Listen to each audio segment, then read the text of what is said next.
filosofi yang ada di Banyumas ini. Dan tidak ada pakem secara bentuk ya kayaknya ya? Nggak ada. Nggak ada ya? Mereka lebih bebas. Lebih bebas? Ya. Oke. Nah terus katanya tari Lengger sempat diambang kepunahan.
Sebelum lebih jauh ini, karena sudah ngomongin Lengger gitu ya, saya pengen tahu Lengger dalam masyarakat Banyumas itu apa sebenarnya? Ya, tari yang menyimpulkan apa sebenarnya? Ya, Lengger dalam masyarakat Banyumas dikenal sebagai sebuah bentuk upacara ritual kesuburan. Upacara ritual, jadi bukan tari atau sekedar pertunjukan, bukan ya? Sekedar pertunjukan, itu zaman dulunya. Zaman dulu. Tapi sekarang adalah bisa dimanfaatkan sebagai sarana hiburan, sarana peresmian, sarana ritual juga. Jadi bisa difungsikan sebagai berbagai macam pemanfaatannya. Misalnya peresmian hotel misalnya. Ketika hotel ini harus kedepannya untuk supaya banyak pengunjung, banyak orang customer yang ingin menginap. Pada saat opening itu kita tanggapin Lengger agar supaya nanti. Nah, ada kepercayaan masih ada yang seperti itu, kesuburan. Terus untuk bersih desa. Masih ada beberapa desa yang menggunakan Lengger ini sebagai upacara ritualnya. Terus ada desa di Bonokeling juga masih menggunakan itu. Terus di Tambak Sogras ini juga masih menggunakan itu, dan harus laki-laki waktu itu. Kalau yang perempuan memang ada, tetapi kalau untuk upacara ritual seperti itu, kadang mereka menginginkannya adalah laki-laki. Apakah sudah menjadi tradisi harus laki-laki? Ya, itu sudah dari dulu. Sudah dari dulu. Terus karena perkembangan zamannya, perjalanan Lengger itu mengalami berbagai fase dan juga peristiwa. Itu perubahan fungsinya itu juga sangat banyak ya, sangat drastis gitu. Jadi untuk masyarakat Banyumas sendiri, Lengger adalah sarana untuk upacara ritual kesuburan dan juga untuk saat ini adalah untuk hiburan. Nah, Lengger ini sendiri mengikuti irama kehidupan masyarakat Banyumas. Misalnya orang Banyumas itu kalau jalan itu gipyak ya. Terus kalau berbicara itu blakasuta. Apa adanya. Bahasanya juga bahasa yang memang tidak dibuat-buat. Misalnya apa ya apa, tidak apa opo gitu, tidak berubah. Jadi tetap bahasa Sanskrit yang paling lama itu adalah di Banyumas ini gitu. Nah, kemudian kita masyarakatnya itu misalnya jalan itu gipyak itu ya cepet tapi semangat gitu. Nah, iramanya, kehidupannya itu seperti air sungai yang mengalir tetapi banyak batunya. Jadi kricik seperti itu. Jadi air ya ketika nabrak batu dia akan mencari celah yang lain gitu. Jadi walaupun dia gipyak cepat tapi tetap semangat. Iya. Seperti itu. Iya. Nah, begitu juga dengan lengger. Gerakan lengger itu entrakan, keweran, itu mengikuti filosofi yang ada di Banyumas ini. Dan nggak ada pakem secara bentuk ya kayaknya ya? Nggak ada ya? Mereka lebih bebas. Lebih bebas? Iya. Oke. Nah terus katanya tari lengger sempat diambang kepunahan. Betul. Nah itu gimana Mas ceritanya itu? Zaman saya waktu masih kecil pun itu sudah hampir tidak dapati pertunjukan lengger ya sebenarnya, karena pada masa Orde Baru gitu ya, terus kemudian masa-masa 65 iya masyarakat komunitas grup lengger itu waktu 65 itu dianggapnya sebagai politik komunis seperti itu. Jadi bisa merangkul masyarakat banyak dan lain sebagainya lah waktu itu. Kasihan sekali sebenarnya, mereka kan sebenarnya hidup juga berkesenian untuk makan, untuk kehidupan sehari-hari, tetapi dibatasi kehidupan perjalanan berkarir mereka waktu itu. Sampai Orde Baru waktu itu kan juga terus nggak bisa pentas. Jadi mereka para pelaku lengger itu udah lama vakum. Termasuk tadi yang maestro yang Mbok Dariah itu. Sebutkan. Dan beliau itu kan juga laki-laki sebenarnya kalau untuk kelaminnya ya. Nah, zaman dulu itu lengger itu juga untuk sebenarnya sebagai para pejuang telik sandi. Setelah perempuan kemudian berubah lagi menjadi laki-laki. Karena apa? Perempuan itu dieksploitasi, didiskriminasi pada saat itu. Kemudian akhirnya dialihkan kembali yang laki-laki berdandan perempuan untuk yaitu melawan penjajah Belanda itu. Pada saat itu kan mereka sambil menari sambil minum arak tuh. Iya. Minum tuak, arak gitu. Mereka mabuk, mereka lucutin senjatanya. Setelah itu mereka udah ya pokoknya diserang gitu. Terus kelompoknya itu lari, pergi. Jadi kelompok lengger itu bermacam-macam. Bahkan sampai ada panglima perang Pangeran Diponegoro itu orang dari wilayah barat, yaitu dari Banyumas ini. Nah, beliau pada saat penjajahan Belanda itu banyak menikah dengan baik itu warga lokal ataupun masyarakat Banyumas ataupun penari lengger. Jadi terkenal dengan sebutan umpetan ning jero kemben. Umpetan ning jero kemben.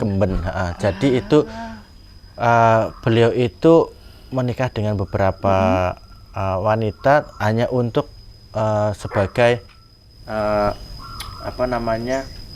memanipulasi pergerakan perjuangannya untuk melawan Belanda gitu. Itu namanya Singadipa. Pangeran kesatria Singadipa lah. Dia seorang kesatria. Kemudian dia juga menjadi penari lengger. Untuk memanipulasi itu keadaan situasi pada saat itu gitu. Nah, terus itu untuk waktu itu masa penjajahan itu. Nah, sebelumnya lagi. Masa Islam misalnya. Nah, masa Islam itu udah nggak boleh sebenarnya laki-laki menari. Kesenian juga sudah mulai jarang gitu. Ya mungkin ada pembatasan di situ karena kita ketika menari kan ada mantra-mantra lokal yang kita bacakan, yang dilantunkan gitu. Nah, kemudian sebelum masa Islam ada masa lagi, masa Hindu misalnya. Nah, masa Hindu itu kepercayaannya sudah sampai ke animisme, dinamisme seperti itu. Berarti lengger ini sudah tua sekali usianya sebenarnya, dari abad dari zaman kita sebutnya zaman Awang Uwung. Awang Uwung itu zaman sebelum peradaban di sini Jawa. Karena mereka hidupnya nomaden, masyarakat Banyumas dulu itu berpindah-pindah. Untuk mendapatkan hasil bumi dengan keseniannya itu gitu. Dan dilakukan oleh kaum laki-laki. Iya, iya, iya. untuk melanjutkan spiritualnya yang lebih kontinuitas. Karena mereka anggap kalau perempuan itu umur 13 tahun itu sudah datang bulan atau menstruasi gitu. Tapi kalau laki-laki masih tetap terus jalan. Jadi waktu itu banyak peran laki-laki yang di luar rumah untuk bekerja, untuk menanam padi, panen padi, ataupun di rumah misalnya pada saat malam hari bulan purnama kegiatan di luar rumah itu untuk sajian lengger. Mereka nabung dengan musik-musik bambu gitu. Iya. Yang menari laki-laki, yang perempuan nyindenin gitu. Oh, oke. Nah, ini menarik ini soal bagaimana ada peleburan gender dalam lengger, terutama lengger lanang gitu. Dan saya kira saya ingin dengar Mas Rianto berkomentar soal ini.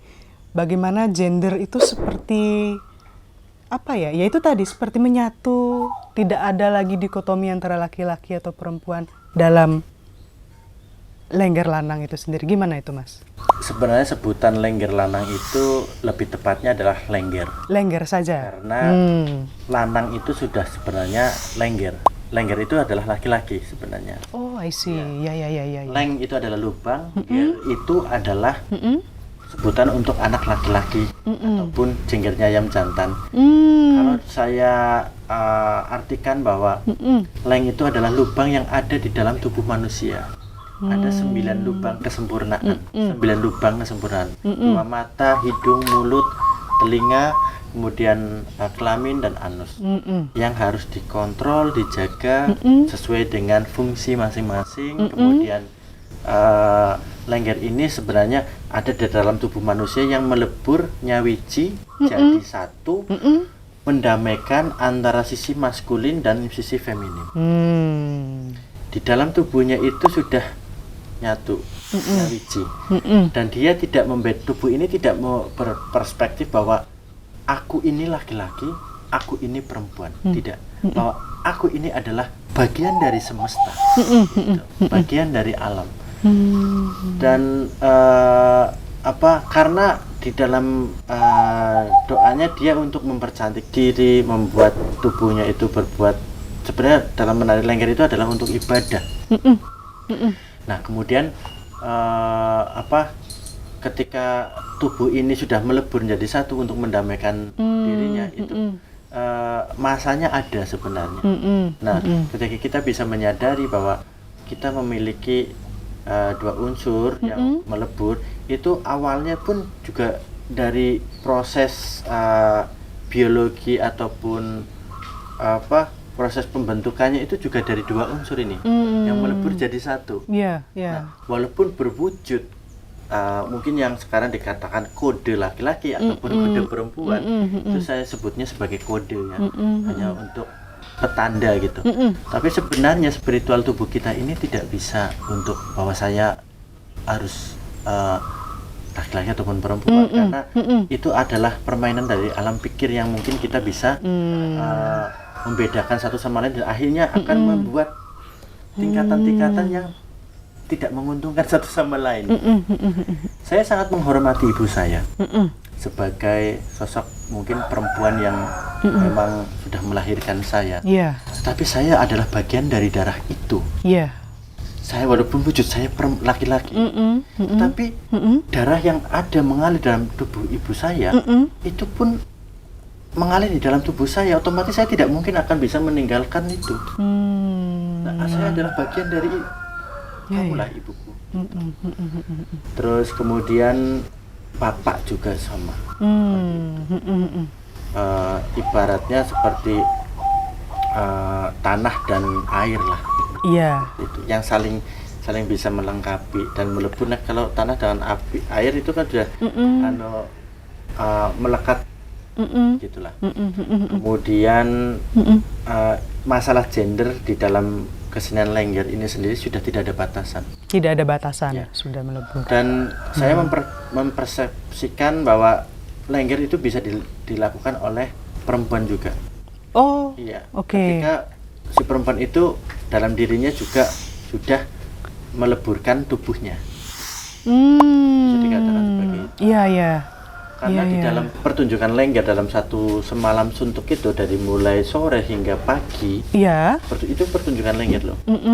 yang sudah sekarang jarang sekali dilakukan Nggih. semalam suntuk itu. Iya, iya.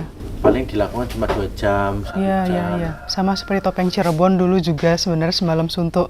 Iya. Heeh, heeh. Nah ini apa namanya, akhirnya apa namanya sudah jarang sekali dipentaskan, dan itu ada perjalanan peristiwa Lengger dari mulai pembuka, Iya. setengah perempatan awal, terus setengah perempatan akhir, terus akhir. Ah, Nah oke. itu sebuah siklus rotasi yang melingkar seperti itu benarnya. Sekarang tidak lagi penuh semalam suntuk ya, hanya 2 jam, Iya, karena ringkas. banyak dulu itu mengundang penonton yang apa namanya, mereka sambil minum gitu, dan akhirnya bertengkar seperti itu. Jadi sekarang udah dibatasin waktunya, malah bahkan sampai sekarang tidak ada lagi pertunjukannya. Maksudnya nggak ada lagi? Pertunjukannya, artinya nggak ada yang semalam suntuk, Oh, malah bahkan nggak ada lagi yang nanggap. walah. Karena masyarakatnya sudah berbeda dengan masyarakat dulu. Ya, Kita ya. sudah mulai bukan terdoktrin, udah terlupakan, dan akhirnya berubah menjadi apa yang tadinya tanah ibu pertiwi menjadi pikiran padang pasir. Ini metafor ini. Ya. Sangat metaforik ini. Nah, ini dari tadi mendoannya tidak tersentuh. Ini apakah properti? Ini khusus loh ya sebenarnya ya. Terus kalau makan mendoan itu harus pakai apa, cabe rawit ya, cengis itu namanya. Tapi saya senang kalau mendoannya Banyumasan itu besar, terus empuk. Wah, ini apa ini? Ini. Oke, kita lanjut ya, itu Iya. sedikit ini Intermezzo. intermezzo. Anak-anak saya. Aku nggak nyangka kalau Mas ternyata punya anabul. Iya itu. Anak berbulu ini. Iya. Nggak apa-apa. Mas, kita lanjut ngobrol, Mas. Ini kan tadi kita sudah bincangkan cukup banyak soal Lengger, bagaimana secara tradisi dalam masyarakat Banyumas dia hidup, ya toh. Dan ternyata perjalanannya tidak mudah gitu ya. Ada banyak tantangan yang menguji kelestarian Lengger itu sendiri. Nah, aku mau tanya nih, Mas kan sosoknya masih muda. Kelahiran 8 September 7 September. Oh, 7 September 81. Aku diralat. 7 September 81. Virgo berarti? Iya, Virgo. Virgo. Masih muda, tapi Mas betul-betul konsisten di Lengger. Nah, berarti memang sudah niatannya untuk melestarikan Lengger, kurang lebih begitu ya. Iya. Gimana sih, Mas, suka dukanya melestarikan Lengger dalam situasi zaman hari ini? Iya, saya coba menikmati aja, Mbak. Sebenarnya saya mensyukuri apa yang sudah saya lakukan, apa yang sudah saya dapat, dan apa yang saya punya gitu. Karena saya sebenarnya tidak mau untuk muluk-muluk belajar yang jauh-jauh yang memang saya tidak tahu. Sesuatu pengetahuan yang saya dapat itu dari sekitar saya sendiri, yaitu kesenian Lengger ini sendiri yang sebenarnya masih perlu banyak sekali untuk digali. Nah, karya-karya saya terus baik itu karya kontemporer ataupun karya musik ataupun karya tari, dan ini memang digali dari lingkungan ekosistem yang ada di sekitaran saya. Saya tidak langsung jumping untuk belajar tari Jepang, belajar tari India, belajar tari Afrika, tidak. Tetapi saya coba menggali kembali bahwa saya lahir adalah dari dunia Lengger, yang mana dunia Lengger ini masih banyak yang belum saya ketahui apa sih. Nah, itu saya mencoba untuk mendalam itu dan fokus konsisten. Ternyata banyak sekali yang tersirat dan yang harus kita suarakan gitu. Karena selama ini kan mereka tidak tahu dan tidak bersuara. Nah, kemudian saya senang ketika saat ini saya bisa melakukan ini tidak sendiri.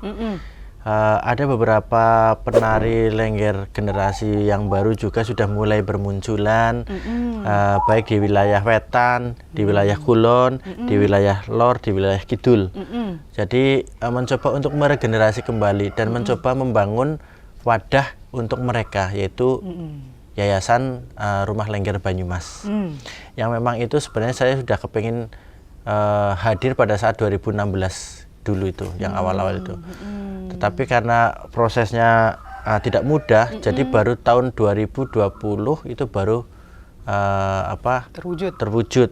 Dan itu pun masa pandemik, awal-awal pandemik. Terus akhirnya bisa terwadain ekspresi dari teman-teman kita, beberapa pertunjukan, terus kegiatan sekolah lewat online ataupun offline gitu, ada, dan kunjungan untuk anak-anak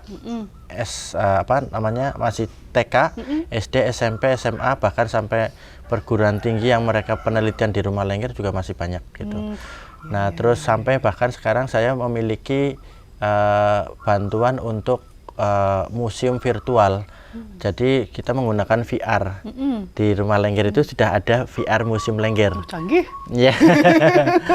Itu kerja bareng dengan universitas dari Universitas Harapan Bangsa dan Udinus Dian Nuswantoro Semarang.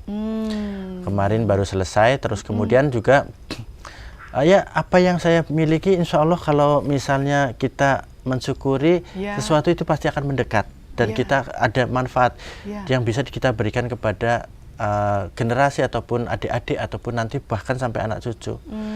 Yang memang itu saya menikmati itu. Dan kebanggaan saya, tubuh saya ini adalah memiliki bakat lengger itu. Yang memang saya harus mencintai tubuh saya sendiri dengan lenggernya ini.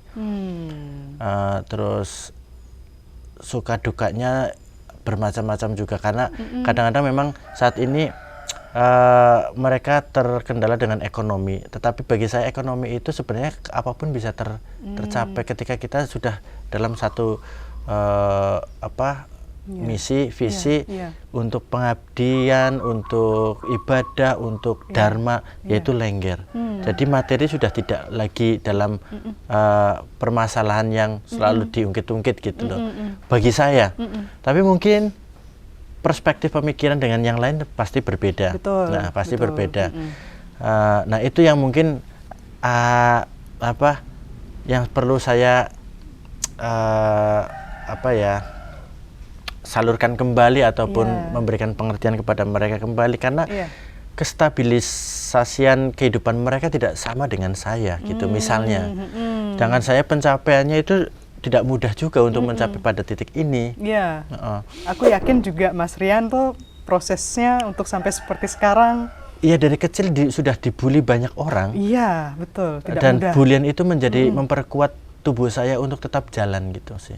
Tetap jalan. Terus orang tua alhamdulillah bisa mendukung, tetapi kondisi lingkungan ataupun baik masyarakat ataupun tadinya masyarakat ataupun ekonomi itu yang sangat memang tidak mendukung pada saat itu. Tapi saat ini semuanya mendukung. Ketika bertemu saya energinya selalu mencoba untuk berpositif lah. Gini, positif. Luar biasa ya. Kalau kita berpikir sesuatu pada orang lain itu negatif, ya otomatis kita tidak bisa mendamaikan mereka.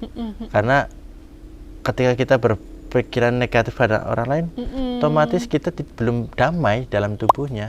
Nah, lengger itu adalah mencari sebuah kedamaian yang memang dalam arti antara maskulin dan feminim itu melebur jadi satu, damai dalam tubuhnya gitu. Memperspektifkan wujud mungkin gender atau apa yang disebut itu ya sesama gitu, sama gitu loh. Terus kalau saat ini ya semoga pemerintah daerah lebih bisa memperhatikan